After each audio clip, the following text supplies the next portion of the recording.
Okay. I'm going to do a before and after in the car, I reckon, just for a bit of fun. Geez, that's a horrendous close-up. Today, I am interviewing Jo, so my mate Jo. She is the director, she's the co-founder of The Mind Room, which is obviously a place that, as you guys know, is very close to my heart. It's where I first went and saw professional help for my mental health issues back in 2014. And I honestly wouldn't be the same person without it. It was fantastic. Their approach to mental health is just so progressive and really, I mean, I'm obviously very biased by saying this, but I feel like it's the only way to do it. And it's just a great place if you are in Melbourne and you are going through something and you do find yourself watching this, then please go and just give them a call, because at the very least, they'll be able to steer you in the right direction for having a phone call or something. But today, had a great, I will be having a great chat with Jo, and hopefully I'm just keen to pick her brain and see what she's all about. She seems like an absolute legend over Facebook and social media, and I can't wait to see what happens. So, we'll just leave all that in. Well, Jo, welcome to The Mind, mate. Thank you so much. Beautiful. Thank you. It's good to be here in A Space in Collingwood. It's a lovely space. I already feel quite relaxed. Yeah, great. That's the whole purpose. Yeah, exactly. Why don't you tell the people watching a bit about yourself and who you are, and I guess a bit about The Mind Room as well. Yeah, so Jo, clinical psychologist, but before I came to psychology a little bit later, so I was just very in love with sport and competing and coaching and then working in it. So I spent the first decade of my life just finding any job I could in sport to do. Ended up in the UK, in London, working for UK Sports Council and British Olympics and doing some really fantastic athlete transition programs. But whenever I was working with someone and it was really engaging, interesting, I was having to hand them over to the psychologist. And so I got to a point where I was a bit sick of that. No, that's what I want to do. I'm going to hand myself over to me. So I came back to Australia and did my clinical psych training. Sure. Then you get this amazing training in, dysfunction, despair, pathology through your clinical program. And at the end of that was amazing. But you're also going, they haven't got the whole picture here. They're not doing the what's right with people and how we can be our best and what our potentials are. So the opportunity to kind of bring those two worlds together is really the accumulation of the Mind Room. Yes. Which is where we are now. And where we get to have, great partnerships like the one here with A Space and, a studio that we share, and they run their meditation programs, but we run a lot of classes and workshops on knowing your mind, learning how to love your mind and how to grow it as well. Well, so that's a really interesting point you touched on before, was like the difference in the clinical approach and what you study and all that sort of stuff in comparison to, as you say, like what really it's all about and how to sort of help people from that as well. What are some of the differences? So I think that the major difference is that these days you can now find approaches that blend both these areas, and they put at the forefront of, like, if you came in to see a psychologist, it wouldn't just be about, well, you have a mental illness and like say you have anxiety, well, let's get rid of your anxiety symptoms. Instead, the kind of conversation we're having is, so, okay, you have this thing that looks like anxiety, but what kind of life do you want to live?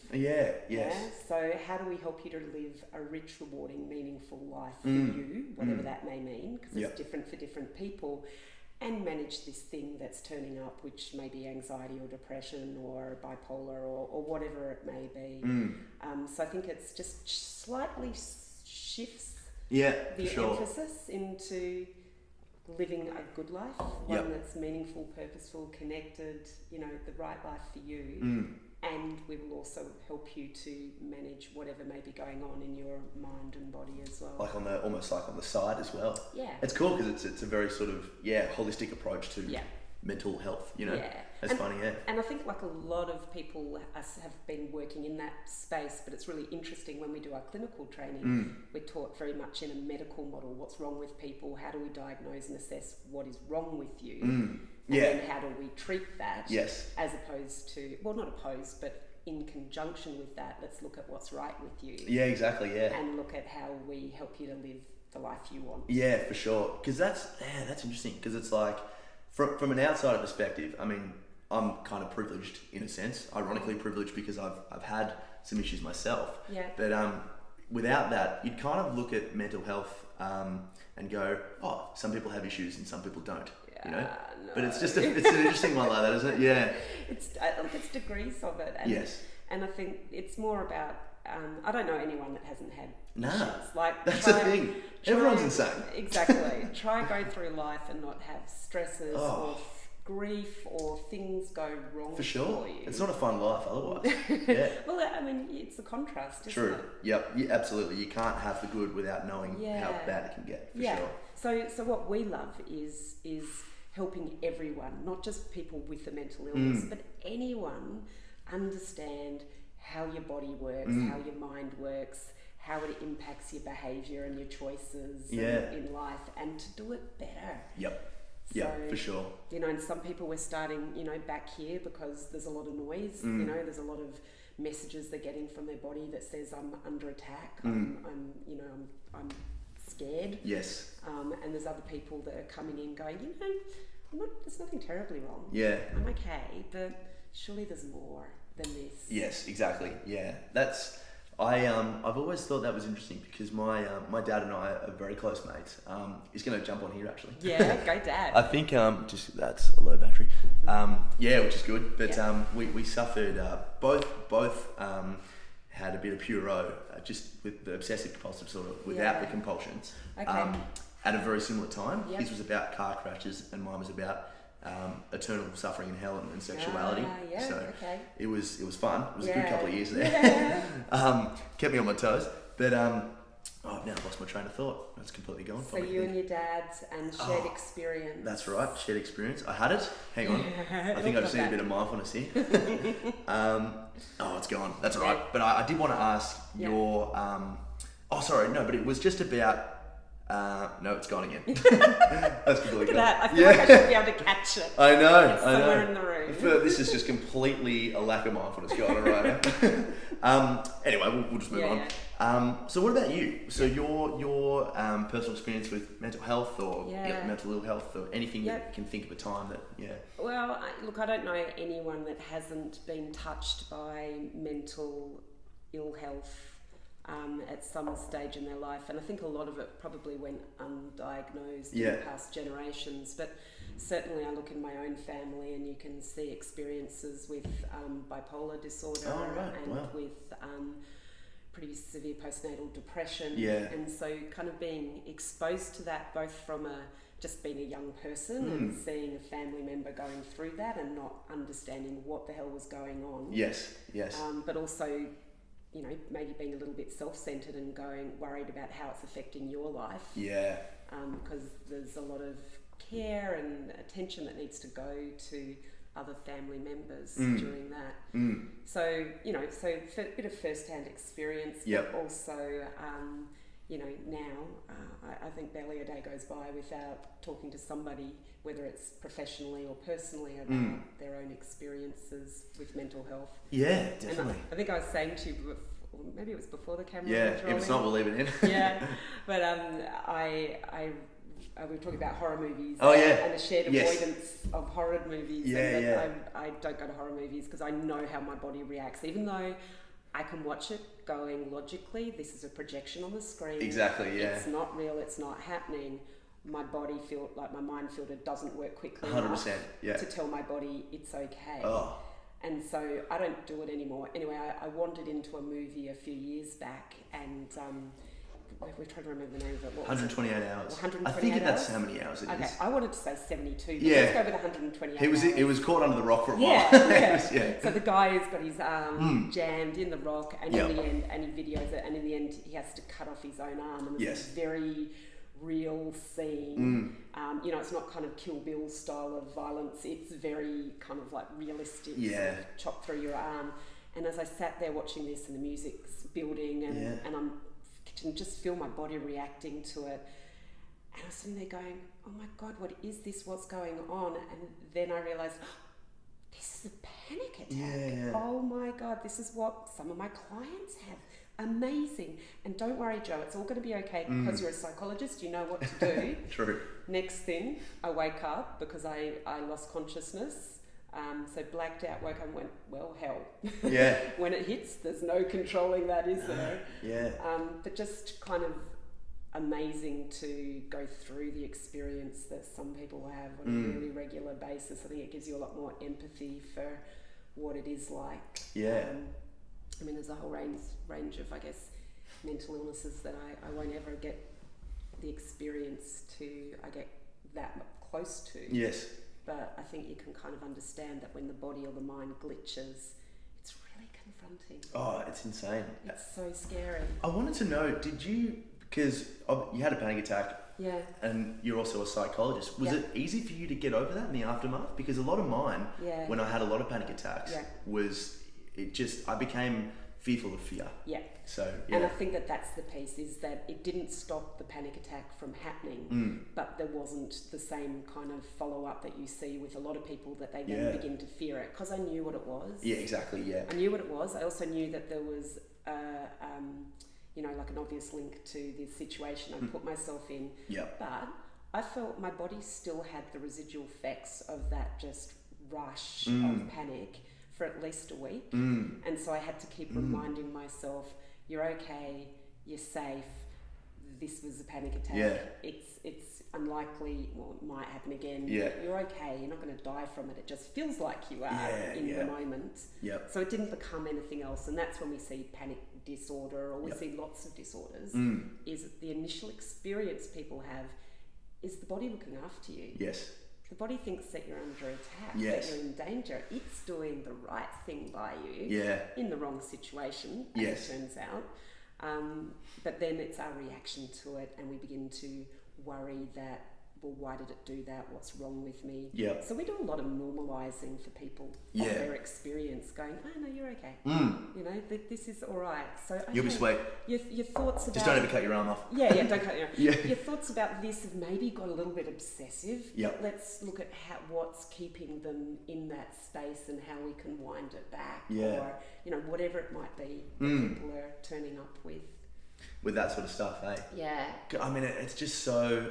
There was so much that I learnt from Michael in coming here, and it was looking retrospectively, because we've had an ongoing relationship, just seeing each other and catching up as mates and stuff. But the stuff that he was telling me, and to a lesser extent my dad actually, he's not even a psychologist, but he just learned to understand himself so well, was that he just gave me this love of understanding my own anxiety. It's just anxiety, from what I've learned, and you can correct me if I'm wrong, it's just this emotion that tries to keep you safe, really. Yep. And what I learned is that after every successive panic attack that I had, my mind immediately goes, okay, let's store that in the danger file. Yes. So every time that happens again, we're going to make sure that he does not get in danger. Yes. So every time I'd speak publicly, or I'd think about hell, or I'd think about other things, I'd just be like panicking, because my mind would be going, oh, come on, let's get you safe. Yeah. But the hardest thing is I mean, bravery is just so subjective, isn't it? Because you just have to push through your own worst nightmare, which is just a bugger. Yeah, Shocking. it is. And you've got to trust, you've got to do all the work beforehand, because in the moment, like every instinct is saying, run. Yeah. Like, just run, get away from this. Yeah. But you've got to kind of trust yourself enough to go, no, I've been here, I know this, push through. Like, this is what I do in this case. Yes. Is hang with it. You don't have to run anywhere. You're okay. Well, that, for sure. And like, I think, again, for me, little wins really helped. Like just make a mental note of every time you've gone against it. Yeah. Just done the opposite of what it says, and you're like, okay, cool, I can remember that time back in March 31st. I was like, I actually did it, so I could probably do it now. You know? Okay. Yeah. So you've got the success file as well. Yeah, I've got the success file. Yeah. I've got to probably give it a bit of a dust off. Yeah. Well, I mean, the mind's pretty bias. Like we know that it's kind of like Velcro for the bad stuff, for the threat, the danger, the bad news, and Teflon for the good news. So it just slides off us. So you've got to get a lot more of the good stuff in your life to balance out these other things. And I think that's what the kind of the field of positive psychology tells us about is how do we actually tune in to the good things that are happening in our world, because the body does have this bias. It wants to see threat and danger more than it wants to see opportunity and possibility and safety, because you know, it doesn't have to do anything if we're safe. Yes, exactly, yeah. Other than breathe and, you know. Or some stuff. Some stuff, but... And so how much do you think is all this mind space related to the current way we live in the world? Yeah, that's a really great question, because I think that we're seeing this increase we are seeing an increase that we don't seem to be able to stem in terms of mental ill health. With, you know, by 2020 it's projected to be the leading cause of disability globally. It's insane, isn't it? It is insane. Yeah, even to call it a disability. Yeah. It's insane. Yeah.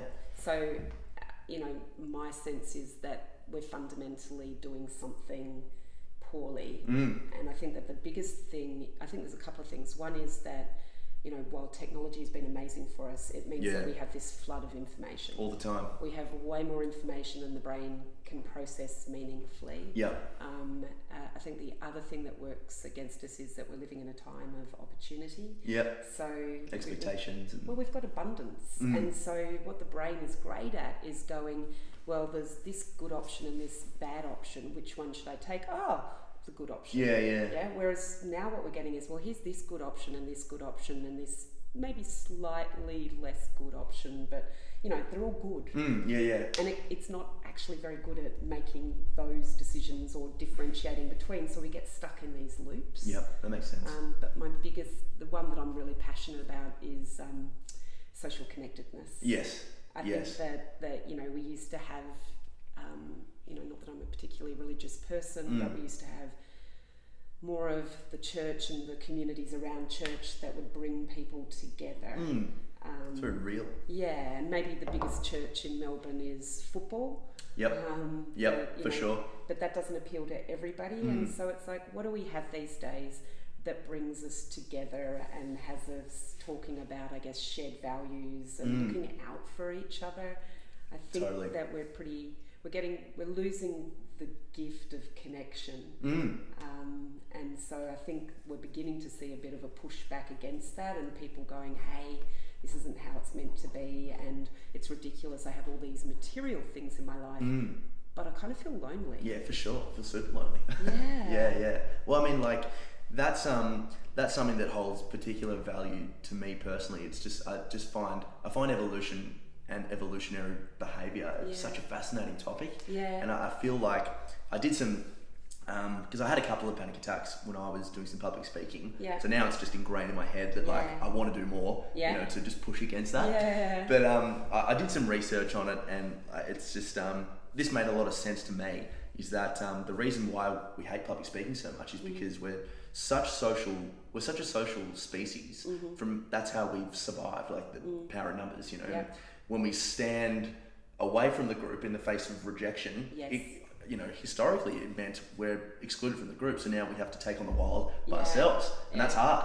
So the anxiety's going nuts, you know. But it's a funny one, isn't it? So I mean, there's a lot of movement now towards, like, you know, social media, you know, just have an hour and all this sort of stuff. But it's still, for the most part, kind of an unnoticed topic, you know. Like a lot of people, I don't feel really, I guess maybe it's their own lack of self-awareness, but maybe they just don't feel like, you know, it's as big of an issue as it really is.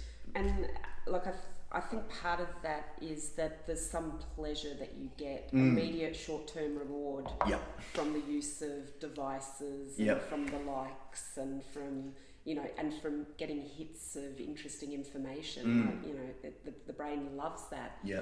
But there's a long-term cost. And maybe, you know, there's some people that haven't hit up on that long-term cost bit yet.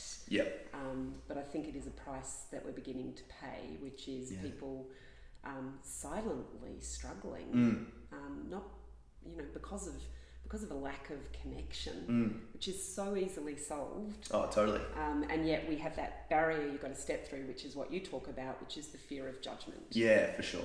Yep. And then you go back into the loop of the devices, which are judging people all the time. Yeah. Going, yep, you get a like. Yeah. Yep, you don't. You're my friend, you're not my friend. Yeah. So we're constantly being judged here.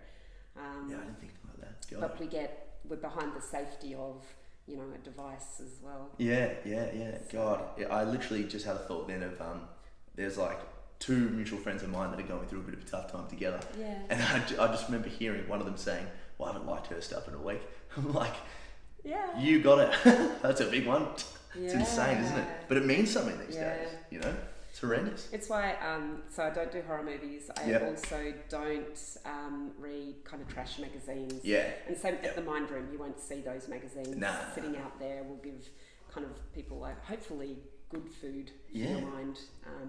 But a lot of it is because that has so much social comparison in it and so much kind of telling you what an ideal body looks like or how you should be or what you should have in your life. And it gives you such a sense of dissatisfaction, and Totally. just living with that quiet dissatisfaction is really unhelpful and I think unhealthy long term. Yeah. So surrounding yourself by good people, good information, you know, trying to use technology well, because technology's here, it's here to stay. Yeah, for sure.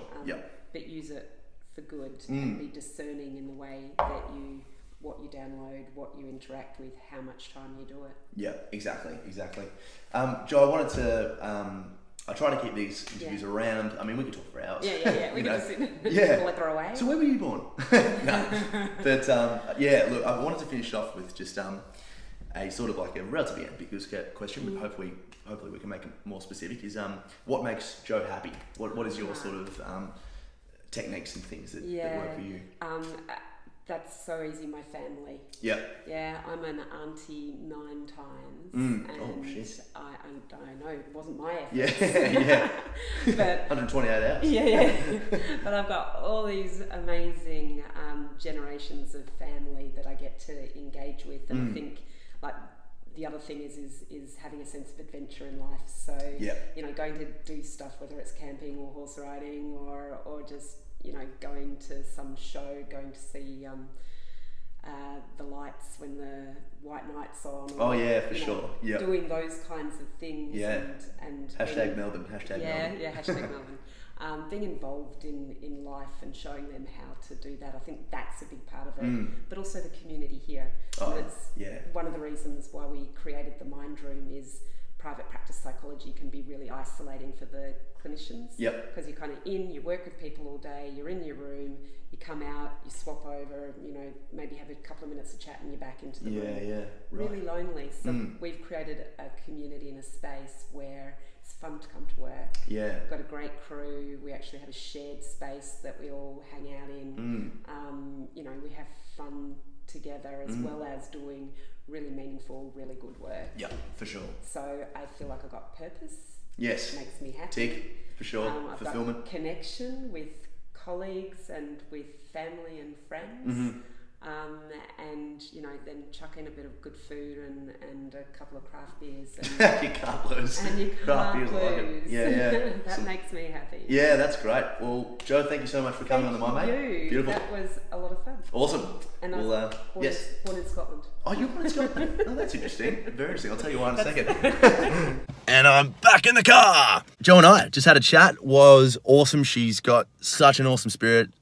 So pumped to have finally met her in person, and I feel like the chat was. The reason I love doing this so much is because on a personal note, it just feels so effing fulfilling. Like it's amazing to speak to someone about mental health straight off the bat. Even though, you know, we do organise the interviews and all this stuff, it's nothing but an email or a phone call. It's just so fulfilling to speak to someone and feel like you instantaneously have been best friends with them for ages, because finding out about someone on a deeper level than their job and, you know, day-to-day life is what it's all about, I think. And Yeah, that's why I'm super pumped to be doing this. I've got on a massive tangent, but guys, if you like interviews with the experts, then if you can give it a quick thumbs up, then I'll be pumped for it. All right, I'll speak to you guys soon. Bye bye.